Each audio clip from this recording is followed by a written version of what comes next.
नमस्कार, आप सभी का स्वागत है एनडीटीवी राजस्थान पर। मैं हूं आपके साथ शुभेंदु सिंह।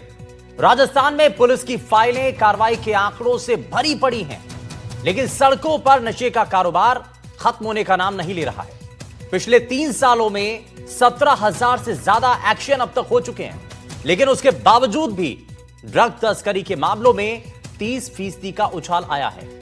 अब ऐसे में ये आंकड़े डराने वाले भी हैं और सिस्टम पर सवाल उठाने वाले भी। हालांकि तस्करी के इस नेटवर्क को तोड़ने के लिए खुद मुख्यमंत्री भजनलाल शर्मा ने मोर्चा संभाला। गृह विभाग की उच्च स्तरीय बैठक में सीएम ने साफ शब्दों में कहा कि सिर्फ प्यादों को मत पकड़ो, बल्कि नशे की उस पूरी चेन को पहचानो और उसे जड़ से उखाड़ फेंको। आज हम अपने खास कार्यक्रम में इस बात पर चर्चा करेंगे कि आखिर 17,000 कार्रवाइयों के बाद भी तस्करों के हौसले बुलंद कैसे हैं। आखिर कहां छिपा है इस मौत के व्यापार का मास्टरमाइंड, और असल में ये जो लगातार ऐसे एक्शन हो रहे हैं उसके बावजूद भी जो नशा तस्कर हैं, क्यों ये तस्करी के खेल को सिस्टम जो है वो रोकने में नाकामयाब साबित हो पा रहा है। ये लगातार हो रही कार्रवाई के बाद भी ये इतना बड़ा नेटवर्क कैसे बनता चला जा रहा है कि इसमें इजाफा हो गया है, और ये 1-2% नहीं बल्कि कई फीसदी इसमें इजाफा हो चुका है। आपको कुछ तस्वीरें भी दिखाते हैं। 3 तस्वीरों के इर्द गिर्द आपको जरा बताएंगे कि कैसे चीजें हुई हैं, और आपको यह भी बताते हैं कि आंकड़ों की जुबानी जरा आपको बताने की कोशिश करेंगे कि आखिर क्या क्या चीजें हुई हैं। 3 तस्वीरें आपको दिखाएंगे और बताएंगे आपको कि कैसे राजस्थान में नशा तस्करी के मामले बढ़ते चले जा रहे हैं। ये जरा आप तस्वीरें देखिए। सांचौर में जहां नशे की खेप मिली है उसकी एक तस्वीर आपके साथ। दूसरी तस्वीर आप देख रहे हैं जहां करोड़ों के मादक पदार्थ जब्त किए गए हैं, और तीसरी तस्वीर आप देखिए जहां पर नशे की फैक्ट्री पर बुलडोजर कार्रवाई की गई है। अब आप इन तीनों तस्वीरों को देख करके अंदाजा लगा सकते हैं कि अलग अलग जगहों पर यह कार्रवाई लगातार जारी है, लेकिन उसके बावजूद भी ये जो नशे की खेप का जो तस्करी का जो खेल है इसमें कमी नहीं आ रही है, बल्कि इसमें इजाफा हो रहा है, और यह इजाफा बढ़ता चला जा रहा है। अब इसके पीछे की वजह क्या है? या तो सिस्टम के अंदर ये जो तस्कर हैं वो उस कमियों को पहचान चुके हैं और उसी के आधार पर ये काम कर रहे हैं। ये 3 तस्वीरें बता रही हैं। सांचौर में एमडी फैक्ट्री का भंडाफोड़ हुआ, तो वहीं झालावाड़ पुलिस ने नशे की बड़ी खेप पकड़ी है। प्रतापगढ़ पुलिस ने तो मादक पदार्थ बनाने की जो फैक्ट्री है उस तक को जमींदोज कर दिया, लेकिन उसके बावजूद भी इन तस्करों के हौसले कम नहीं हो रहे हैं। और इसी को लेकर के सवाल है कि 3 साल में 17,000 कार्रवाई की गई है, 17,000 मामलों पर एक्शन लिया गया है, तो भी यह ग्राफ कम नहीं हुआ बल्कि 30% ज्यादा बढ़ चुका है। अब ऐसे में सवाल कई हैं और इन्हीं सवालों के साथ जरा कार्यक्रम को आगे बढ़ाते हैं, लेकिन सबसे पहले आज के खास पैनल से आपको मिलवा देते हैं। हमारे साथ सामाजिक कार्यकर्ता राजन चौधरी जी कार्यक्रम में जुड़ चुके हैं। राजन जी, बहुत स्वागत है आपका। प्रतापगढ़ के एसपी बी आदित्य जी हमारे साथ कार्यक्रम में जुड़ चुके हैं। सर, बहुत स्वागत है आपका। हमारे साथ रिटायर्ड एएसपी राजेंद्र शेखावत जी कार्यक्रम में है। सर, बहुत स्वागत है आपका। और एडवोकेट आदित्य जैन जी हमारे साथ कार्यक्रम में जुड़ गए हैं। आदित्य जी, बहुत स्वागत है आपका। लेकिन मैं शुरुआत एसपी सर से ही कर रहा हूं। बी आदित्य जी, एक चीज लगातार हो रही कार्रवाई, 3 साल का बीते 3 साल का आंकड़ा ही कहता है कि 17,000 से ज्यादा कार्रवाइयां अब तक की जा चुकी हैं ये तस्करी के मामलों को लेकर के, नशे के मामले जो सामने आते हैं। लेकिन उसके बावजूद भी जहां ये ग्राफ कम होना चाहिए था, 30% बढ़ा है। ये तो आंकड़े कहने हैं।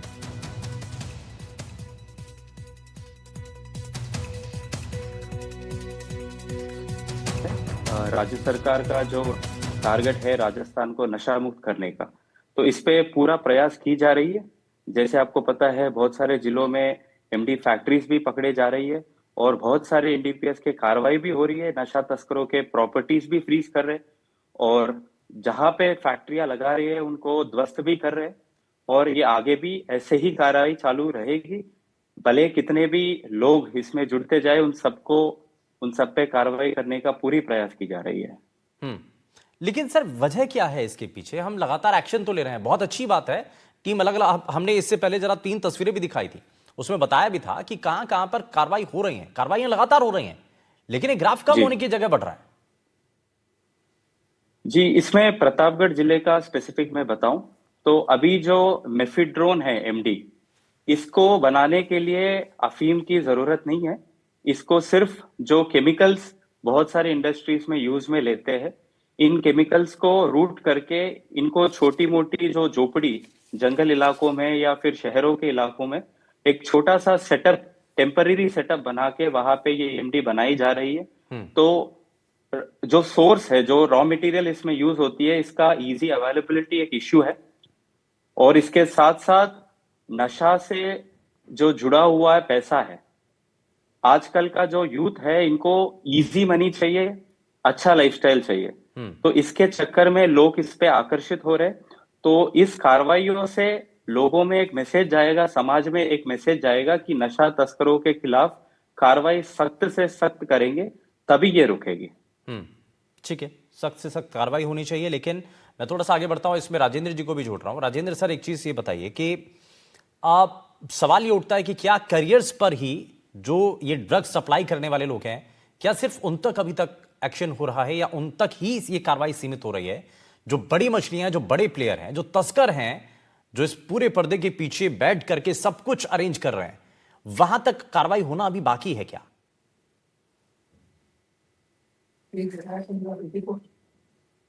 ऐसा है कि शुभेंदु जी, दरअसल में देखा जाए ना, तो जो एनडीपीएस एक्ट में जो भी कार्रवाई होती है ना, वो बड़ी कॉम्प्लिकेटेड होती है।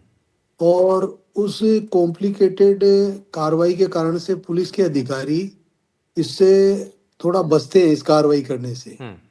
अगर मैं कहूँ कि चाहे कार्रवाई बहुत कम करें, पर जो इसका मेन सोर्स है, जहां से ड्रग सप्लाई होती है, मेन सोर्स, अगर वहां तक अगर पुलिस पहुंच जाए ना, तो ये इसको कंट्रोल किया जा सकता है। अभी क्या होता है कि केवल आंकड़ेबाजी होती है। जैसे कोई जिला है, जिले में मान लो अगर पिछले साल 200 केस हुए हैं, तो अब की बार वहां के सुपरिंटेंडेंट पुलिस का टारगेट ये रहेगा कि इस बार हमारे 205 केस हो जाए। वो क्वांटिटी पे ध्यान देते हैं, उसकी क्वालिटी पे ध्यान नहीं देते कि हम पूरे गैंग को भ्रष्ट करें।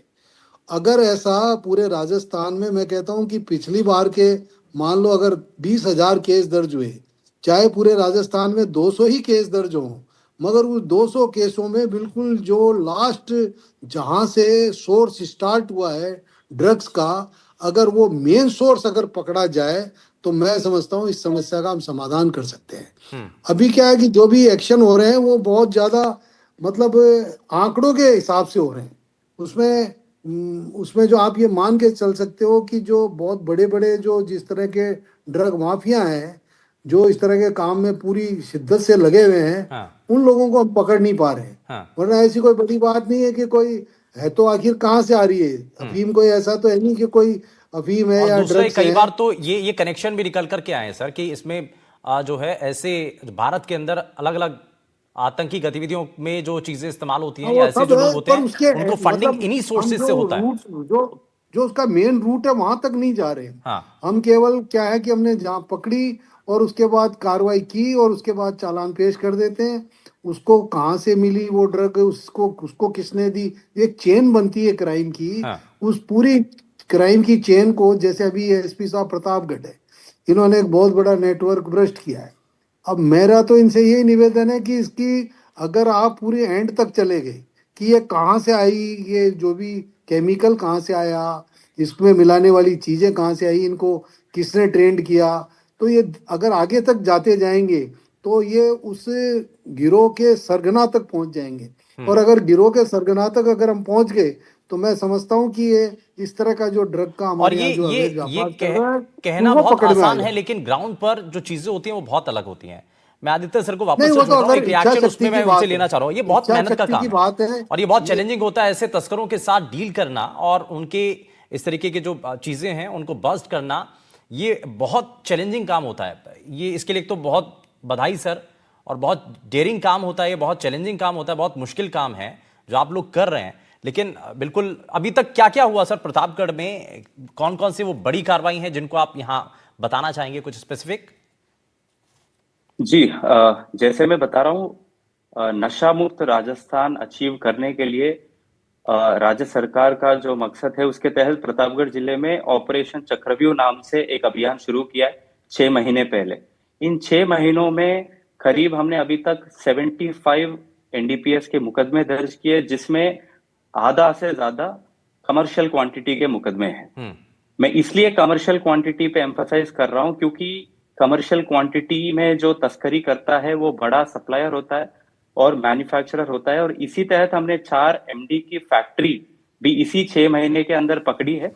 और जैसे रिस्पेक्टेड पैनल मेंबर भी बता रहे थे कि इसके फॉरवर्ड बैकवर्ड लिंकेजेस जो है, कहाँ से केमिकल्स रूट होते हैं, यहाँ पे एमडी बनाने में कौन कौन शामिल है, और ये एमडी बन के ये कहाँ तक जाता है, ये पूरा जो लिंकेजेस है उसको स्थापित करके इन्वेस्टिगेशन में जितने लोगों को हम इसके अंदर ला सकते हैं जो इसमें शामिल है, उस पर हम कार्रवाई करते हैं।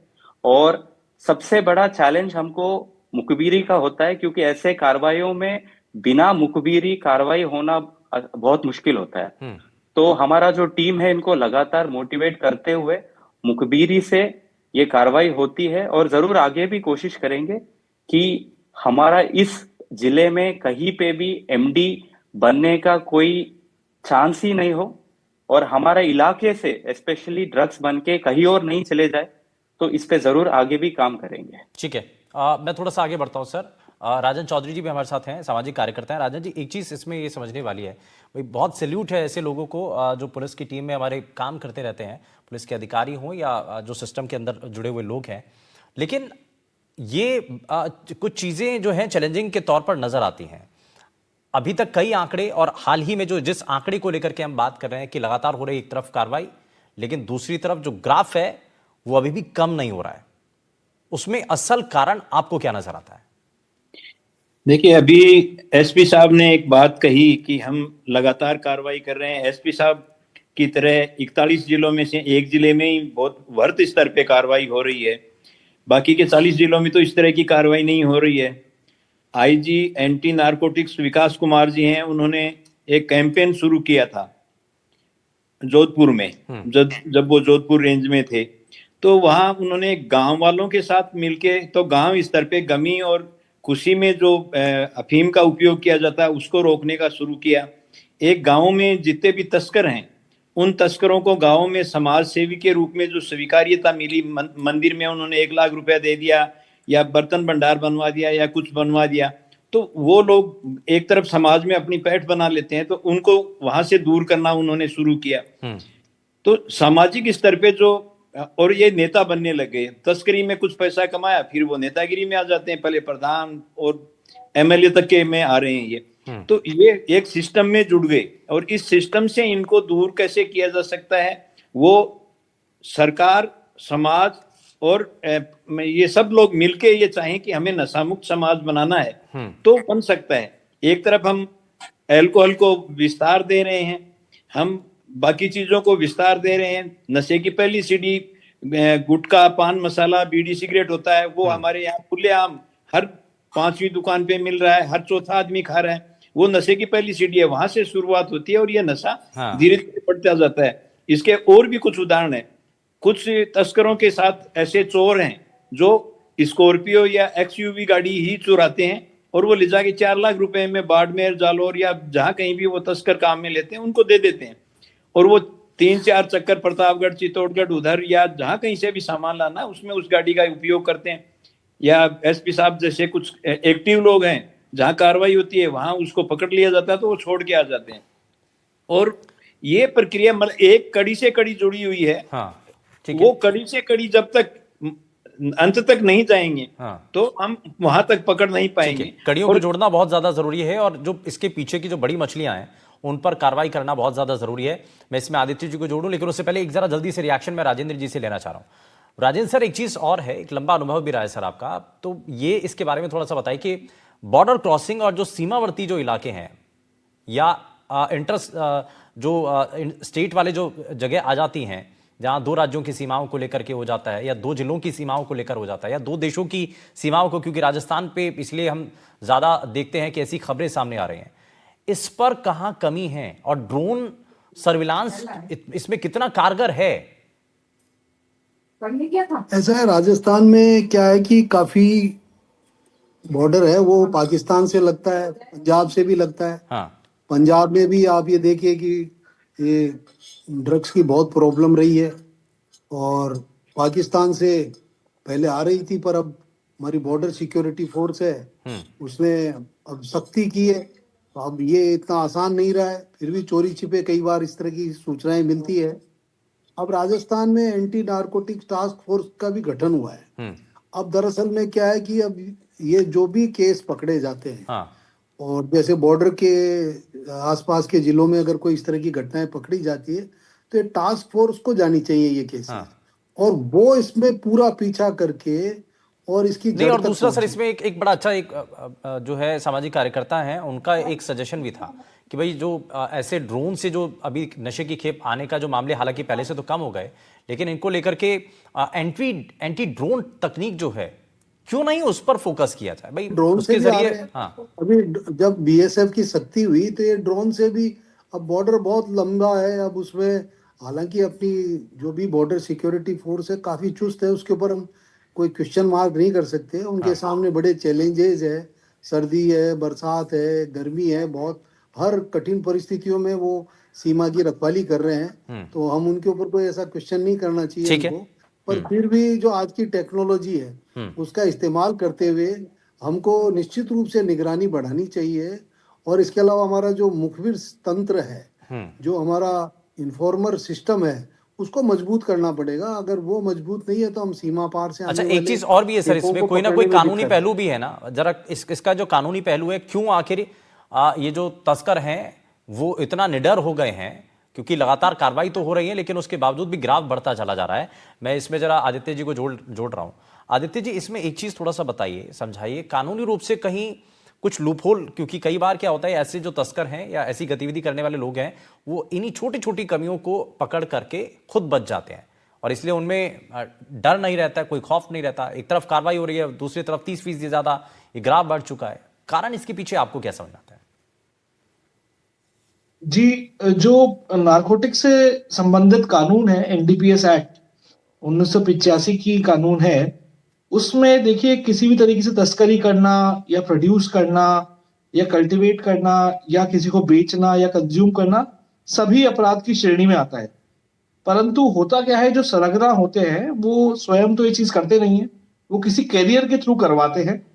तो अधिकतर मामलों में हमने ये देखा है कि जो कैरियर होते हैं, जो ट्रांसपोर्ट करते हैं चीजें, या जिस तरीके से प्रोडक्शन में शामिल होते हैं जो लोग, वो तो पकड़े जाते हैं, पर जो मूल मास्टरमाइंड होता है या जो सरगना होता है वो पकड़ में नहीं आता, क्योंकि वो सरगना मौके पर नहीं होता। दूसरी बात, अगर सरगना पकड़ में भी आ जाए, जो पकड़ा जाए उसके बयान के आधार पे, तो भी हमने देखा है कि जो कानून है कई मामलों में उनके खिलाफ कोई हमें पुख्ता सबूत नहीं मिल पाता। एक संस्था बनाई गई है, नारकोटिक्स कंट्रोल ब्यूरो, जो काफी महत्वपूर्ण संस्था है, परंतु उस संस्था में भी हमने देखा है कि कई कई जगहों पे, इसके रीजनल ऑफिस है, जोधपुर में ऑफिस है, कई जगह ऑफिस है, पर उनके स्टाफ की कमियां हैं, कई सारी एडिक्वेटली स्टाफ नहीं है ऑर्गेनाइजेशंस। जैसे आपने बोला शुभेंदु जी, एंड एडीटी जो है, ड्रोन टेक्निक, उसका इस्तेमाल करना हमें ये गतिविधियों का पता करने के लिए कि किस किस जगहों पे ये सब गतिविधियां हो रही हैं। हमने देखा है बॉर्डर एरियाज में, खासकर जहां पंजाब बॉर्डर से जो एरिया लगता है, Haryana border, Pakistan border, MP border, इन जगहों पर तस्करी या प्रोडक्शन की गतिविधियां ज्यादा होती हैं।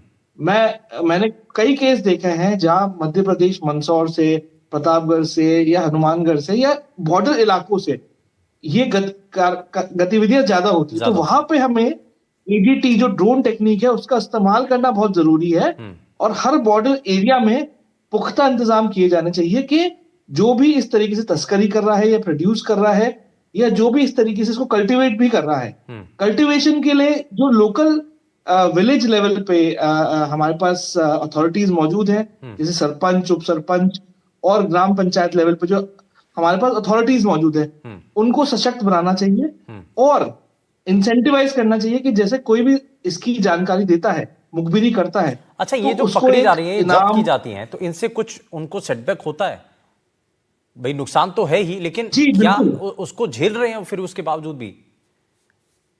जी, जो जब्त होता है वो वैसे भी वो कॉन्फिस्केट जब हो जाता है कानून के अंतर्गत, तो उसको छुड़ाना लगभग नामुमकिन होता है। परंतु होता यह है कि एक मामले में कोई पकड़ा गया तो उसकी फिर कुछ साल बाद, 2-3-4 साल बाद बेल हो गई। हालांकि सुप्रीम कोर्ट और हाई कोर्ट आजकल एनडीपीएस के मामलों में सख्त है, आसानी से बेल नहीं मिलती है, परंतु सर्वेलेंस करना बहुत मौजूद है, क्योंकि जो मेन आदमी है, जो उसका सरगना है, जो मास्टरमाइंड है, वो कैसे ऑपरेट कर रहा है ठीक है। और वो पकड़ में क्यों नहीं आ रहा। जब तक हम उसको जमीन से उखाड़ के नहीं फेंकेंगे, तब तक ये छोटी मछलियां जो हैं, जैसे कि जो ट्रांसपोर्ट कर रहे हैं, जो इधर से उधर सामान लेके जा रहे हैं, तो उनका पकड़े जाने का कोई तुक नहीं है। ठीक तो है। हमें टेक्नोलॉजी का इस्तेमाल उन जगहों पे करना चाहिए जब बॉर्डर एरियाज हैं, हाँ। जहां पे तस्करी ज्यादा होती है, जो ठीक भी दूसरे राज्यों से लगते हुए, जैसे राजस्थान में जो दूसरे राज्यों से लगते हुए इलाके हैं, हाँ। जैसे पंजाब से, पाकिस्तान से, दूसरे देश से, पाकिस्तान भी बहुत बिल्कुल इसमें बिल्कुल। शामिल है। पंजाब में जहां तक जो ड्रग की समस्या है, वो मूलतः पाकिस्तान के कारण ही है। तो पाकिस्तान बॉर्डर वाले एरियाज में हमें सख्त ठीक है। निगरानी रखना बहुत जरूरी है। पूरी युवा पीढ़ी को बर्बाद कर सकता है ये। ठीक है, मैं इस पे राजन जी को जरा वापस से जोड़ रहा हूँ। राजन सर, एक चीज बताइए, सरकार तो ये कह रही है कि भाई नशे के खिलाफ अभियान चलाया जा रहा है ये, लेकिन ये उड़ता पंजाब की जगह उड़ता राजस्थान बनता क्यों जा रहा है? और नशे का जाल जो नेटवर्क है वो हम ग्राफिक्स के जरिए भी दिखा रहे हैं कि भाई पूरा राजस्थान के कई ऐसे, और खास करके आप देखिए रेड मार्क जो हैं वो बॉर्डर एरियाज पर हैं, वहां पर सबसे ज्यादा ये नशे की जो खेप है या सप्लाई है वो बढ़ती चली जा रही है। अब इसमें एक बात तो यह कि सरकार एक तरफ कह रही है कि जीरो टॉलरेंस की नीति और उसके खिलाफ हम कार्रवाई कर रहे हैं, जिसकी तस्वीर में हमने दिखाई कि बुलडोजर कार्रवाई की जा रही है, लेकिन आपको लग रहा है कि जितनी कार्रवाई होनी चाहिए शायद उतनी नहीं हो पा रही है? देखिए, कार्रवाई जितनी होनी चाहिए वो तो हो ही नहीं रही है। दूसरी तरफ आप ये देखिए कि गांव-गांव में मेडिकल स्टोर खोल दिए जहां एमडी की सप्लाई पहुंच रही है नेटवर्कों के माध्यम से। और यदि मैं राजस्थान के किसी भी इंटीरियर गांव में भी यदि मुझे एमडी प्राप्त करनी है तो एमडी की सेवाएं आपको मिल सकती हैं और दूसरे नशे भी मिल सकते हैं। राजस्थान सरकार या भारत सरकार का यदि नशामुक्त समाज या नशामुक्त राजस्थान या नशामुक्त भारत बनाने का मन है तो नोटबंदी की तरह काम करना पड़ेगा। यदि भारत में नोटबंदी की जा सकती है तो नशाबंदी भी हो सकती है। अब ये है कि सरकार इस पे कितनी गौर करती है और कितने तरीके से आगे बढ़ती है, तभी ये चीज संभव है। और इसके साथ जरूरी है कि कुछ ऐसे अधिकारी जो इन काम को लेके सेंसिटिव है कि नहीं मुझे मेरे जीवन में कुछ नया करके दिखाना है, वैसे लोगों को इसमें आगे लाके यदि ये कार्रवाई की जाती है और काम करवाया जाता है तो इसके परिणाम आएंगे। मेरी को ड्यूटी करनी है तो मैं ड्यूटी कर रहा हूं, मुझे 10 केस पकड़ने हैं महीने में या एक थाने को 5 केस पकड़ने हैं, वो ड्यूटी वाले नहीं चाहिए। इसमें विजन वाले चाहिए, जज्बा चाहिए, इसमें जुनून जज्बा चाहिए, विजन चाहिए कि मुझे नशामुक्त समाज से करना है। और वो जज्बा जब तक प्रतापगढ़ वाले एसपी साहब या विकास कुमार जी जो आईजी एंटी नारकोटिक्स में ऐसे लोग होंगे तभी इन चीजों पे बचाव हो सकता है। नहीं ठीक है, इसमें राजेंद्र सर को भी जोड़ रहा हूं जरा। राजेंद्र सर, एक चीज सीएम तो कह रहे हैं कि भाई सख्ती बरतो, मीटिंग होती है तो साफ कह दिया जाता है कि भाई एक्शन लीजिए आप, लेकिन दूसरी तरफ ग्राउंड पर रियलिटी अलग नजर आती है। भाई एक्शन तो हो रहा है, लेकिन जैसा राजन सर भी कह रहे हैं कि भाई उस लिहाज से अभी दिखाई नहीं दे रहा है एक्शन जो है। हालांकि हमने तस्वीर भी दिखाई थी कि बुलडोजर एक्शन हो रहा है, तो ये भी जो तस्कर हैं उनके लिए बड़ा सेटबैक है। भाई जब पता चलता है कि हमारे घर पर बुलडोजर कार्रवाई कर दी गई, जो हमने संपत्ति अर्जित की काली कमाई से, वो अब तोड़ दी जा रही है, तो यानी कि वो भी तो कमर तोड़ता है उनकी। नहीं बघेल साहब, दरअसल में क्या है कि अभी राजस्थान सरकार में सीएम साहब ने अभी मंगलवार को गृह मंत्रालय के प्रशासनिक और पुलिस के अधिकारियों की उच्च स्तरीय मीटिंग ली और उसमें उन्होंने अपनी मंशा प्रकट की कि भाई अब हमारे को जीरो टॉलरेंस की नीति अपनानी है और जो भी इस कार्रवाई में जितने भी संसाधन चाहिए वो सरकार देने को तैयार है। तो मैं समझता हूँ कि अब तो पुलिस अधिकारियों का उनको आगे आने की जरूरत है। ये चैलेंज तो अब उनके लिए है। सरकार सारे रिसोर्सेज देने को तैयार है, सरकार पूरी तरह से प्रोटेक्शन देने को तैयार है। अब ये कुछ करके दिखाएं तो अब इनको सुअवसर है।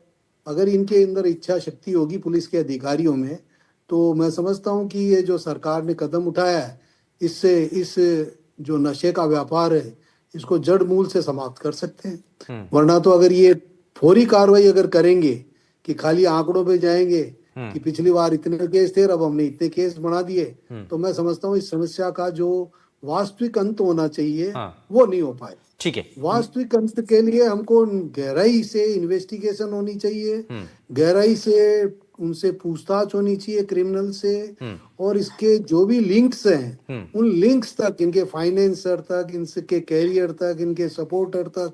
अच्छा, आपको सर ये लगता है कि इसके लिए जो कानून है क्या उसमें और सख्ती की जरूरत है या विशेष कानून लाने की जरूरत आपको नजर आती है?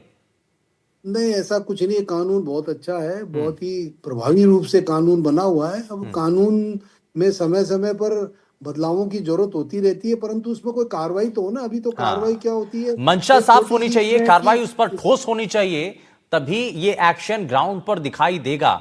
और ये मंशा भी साफ होनी चाहिए। और इसमें जो टीम के लोग भी हैं, वो सिर्फ नौकरी करने के लिए नौकरी ना करें, है ना, उसको जज्बा, उसमें जुनून होना चाहिए उस काम को करने का। खैर, बहुत शुक्रिया, समय थोड़ा सा कम रह गया, लेकिन बहुत शुक्रिया सभी खास मेहमानों का कार्यक्रम में शामिल होने के लिए।